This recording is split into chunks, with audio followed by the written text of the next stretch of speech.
What are we talking about there? What are sort of what's the burden that's put on small business owners? Well, you have to follow certain HR guidelines when you pay employees. Not only that, there's certain requirements brought from the state, the cities, and federal for different taxes, and they all have to be filed at a certain time. And if you don't file them on time, you get fees, or you can get in bigger trouble. So that is, the very most important is, making sure everything's filed properly and you have the right paperwork in place. Same for sales and use tax. That's another one that can get kind of scary. It's a very confusing law, and there's lots of things and a lot of little details that you can get wrong very easily. You're like, oh yeah, I shouldn't charge sales tax for that. But in essence, if you bundle it with something else, or you do something kind of weird or unknown, you might have to charge sales tax. So I would say that's the most confusing. And if you haven't done a lot of it, you're not going to know and understand it. Yeah, I always say it's the language of business. Finances and numbers are the language. We are so driven by numbers every day. What's the first thing that you do? You wake up, you look at your clock, right? What time it is. That's a number. So we're surrounded by numbers constantly every day. And that's kind of what runs us. So, in business, again, it's very hard to run your business if you don't know what your numbers are on a daily, weekly, monthly, yearly basis. You're working way behind. I agree. Yeah, people are embarrassed. And it's, there's stats out there like 70% of people are financially illiterate. They don't understand it.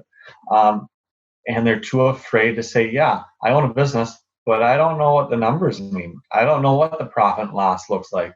What is a balance sheet? Why are all those numbers on there? They're too afraid to ask. And they're, the typical accountants or, people that have helped them out to get set up, they just assume that they know that information. And that's, a very disheartening feeling for that business owner, because they feel like, A, I'm too ashamed to ask, and B, everyone thinks I should know this, so I'm just dumb and why don't I know this? And that's not the right way. We should be taking an approach of, let's help each other out, let's teach each other and show what those numbers mean and see how they can work for you. Doing this poorly. Let's start there. Let's start with, if you don't do a really good job bookkeeping, if you're not keeping track of your receipts well, you're not recording them, you're struggling with your filing, you're struggling with your payment, like, what's sort of the downside risk of not paying attention to bookkeeping? Well, lots of fees and lots of penalties. I just took over and to help a client, and they had hundreds, if not thousands of dollars in fees and interest charged because they were not paying all the employee taxes. They want to, they know they need to, but they just didn't know that it wasn't filed properly. So a lot of fees. You can definitely get a lot of audits if things aren't done right. And that's not fun. That just makes a little bit more stress. And not only that, it's really hard to sell a business if your numbers aren't right. And that's the biggest people that they miss that part. They're like, well, I'll just sell it, and then wait, all their numbers are not in a row, and they can't sell it, or they lose so much value. So they'll lose 20, 30%. Sure. So the bookkeeping side of it, if they're doing it well, things are up to date. They have all their transactions in. It's accurately reporting to all the different agencies. They have the reports that they need on a very fast basis. So that's, the bookkeeping side. And then, more on the financial side, it's they know how to project where their revenue is going to go or where their expenses are going to go. And they're tracking, say, all right, this piece of equipment's going to break down, and they'll be able to afford it when it does break down.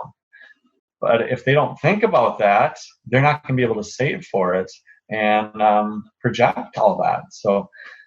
But when they do it right, all those things just naturally happen. They're like, okay, this piece of equipment break down, great. I have a fund. Here it is. It's paid for. Now they're not having to worry about loans and paying someone back.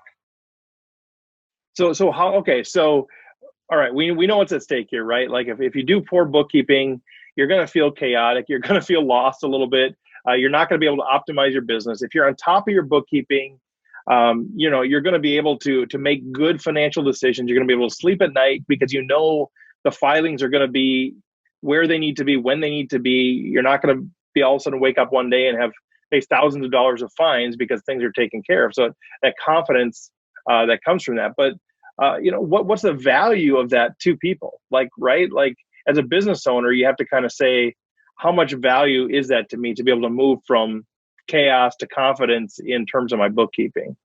I have the efficiency and knowledge because of the experience of doing it. So maybe something that would take you 3 hours, might only take me half of that or a quarter of that time. And now you have 3 hours back to your life. You can go spend it with your kids or go play golf or go do something fun and, recharge and think about how you're going to grow your business. So it's more of an investment, really. You're investing in your business and yourself to get more. Yeah. So, I mean, if you're a small business owner, hopefully what you're getting out of this is, first of all, man, be on top of your finances. Because it's not only just about the headaches, the stress of having piles of receipts and all that stuff. It's like you can't manage your business as effectively when you don't know what your numbers are. You can't really explain where you are. You can't really adjust your price, and you can't project into the future and say, here's what's coming. You can't prepare for that. And so you're going to find yourself making suboptimal decisions all the way along the way if you don't have your finances in order. And the foundation of that is really, really good, solid bookkeeping. So that's the first thing. The second thing is you don't have to do it yourself. You don't. You don't have to say, well, I'm a small business owner, I have to do it myself. You can outsource some of this stuff, and people like Alex are out there. Now, Alex has been a great guest, and I think, I would highly recommend Alex to do it, but there's other bookkeepers too. But man, you don't have to do it yourself. I think you at least owe it to yourself to ask the question, what would it cost to get rid of this headache of mine? Yeah, and you say the value too. Like I think, someone, if we are numbers based, we're like going, okay, well, if I have Alex do it, it's going to save me 5 hours a month. And if it costs me $400, that's $80 an hour. Is that worth it? I think we grapple with that sort of stuff. But I would make sure that you incorporate the peace of mind piece of it, because there's a functional piece of it too. Like, okay, well, for $400 or $200, I'll just do it myself. But man, the stress that comes with that and the not knowing if it's being done correctly. And frankly, every time I bring my taxes to a tax accountant, they find something that I didn't know about. And that's something else where, you might either find something or say, here's a better way to do this or whatever that's going to actually lead to real value in addition to being able to manage your finances. So I think part of this equation has to be peace of mind and potential missed opportunity. So I think there's a couple of people that are the people that are listening, people that are still listening, people that don't need this, maybe shut off. That's fine. But there's some folks that are listening to this that are going, okay, I'm not ready to go to Alex and get a quote. But I kind of want to find out more about, is this the right thing for me? What would be your message to those folks that are saying, maybe I should look into this more, but aren't quite ready to come to you? Sure. Ask other owners that they talk to or other people in their sphere that they have confidence in, or talk, do some web searches, look at what other companies would do and how they can help you out.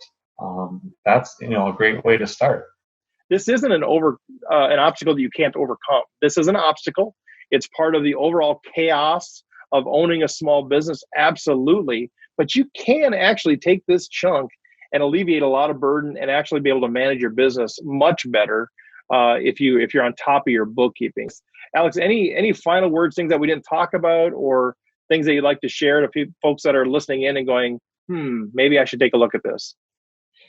We're all here to help, whether it's just a training for a couple hours to teach you what to look at and what to do, or, to help you take over some of it and manage it for you. So don't be afraid to ask for help. Don't be afraid that you don't know something. That's okay. And if people do want to approach you, can they just get a free quote? Is that how that works? They just call you or email you? And Yep. Of course, I'd be happy to take a conversation, which is answering a couple questions, or give a quote and see what you need.